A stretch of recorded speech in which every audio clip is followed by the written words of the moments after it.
My name's Ellen. I'm an MA Modern History student at the University of Leeds, and I'm here to show some items from the Max Farrar Archive that I've had the pleasure of working with for a placement module during my studies here. So during this placement, we were looking through folders as they had been brought in by Max, and we rearranged them and catalogued them, and we preserved them. So we put them in the acid-free folders, we've got the paper folds, and we've just worked to preserve them and create an order so that researchers and members of the public can come visit and see the items for themselves.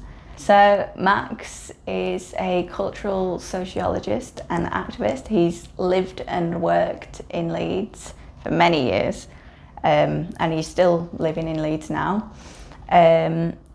He has collected pretty much everything from anti-racism, anti-immigration, to anti-fascism, to men and women's movements, all in the Leeds area as well as beyond. So this collection is actually really interesting to come view. We've got so much different stuff. We've got like pamphlets and articles from Big Flame where Max worked and he wrote for them. We've got comic strips. We have also got more leaflets and loads of stuff like that. We've got endless amounts of newspaper cuttings. And yeah, this is an example of some of the journal articles, and there are shelves of these.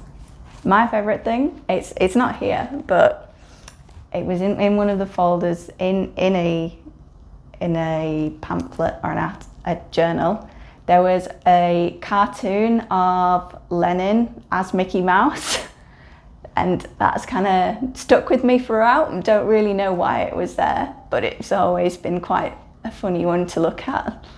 So my project partner bumped into Max in Leeds city centre and had the chance to speak to him, and then we managed to get Max to come visit the archive itself after that meeting.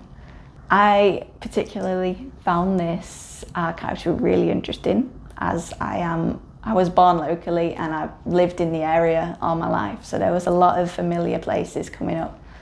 I wrote about the types of activism that we have found in the Max Farrar Archive that link to Bradford, and it was really interesting to learn about it because it was things I'd never even heard of.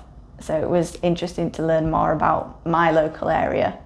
What I found really interesting was these items gave you a sense of the community in Bradford.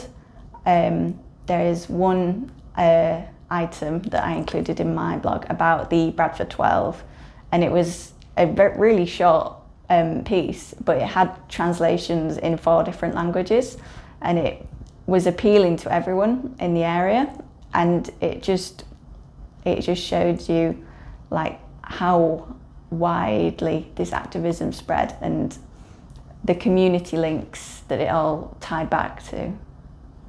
So I will be continuing to volunteer at Cultural Collections. I'm going to carry on working with this collection specifically. There are some boxes we didn't manage to catalogue, so they're my first task.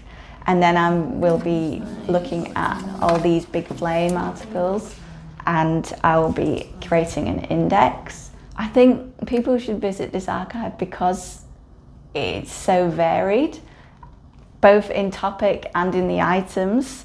I think it's also really good if you're into like DIY activism. We've got so much handmade stuff. We've got obviously comic strips. We've got hand-drawn posters. There's poems, there's songs. It's really interesting. It's a very colourful archive, but I think it's interesting, especially for people who like local history. It's a great one to look at. There's a lot about Leeds and West Yorkshire as a whole here. I think my message to students, both at the University of Leeds and other universities around the country, is that archives are more accessible than you think, and they have a lot more than you would think about, and they're definitely worth a visit. You should go visit them.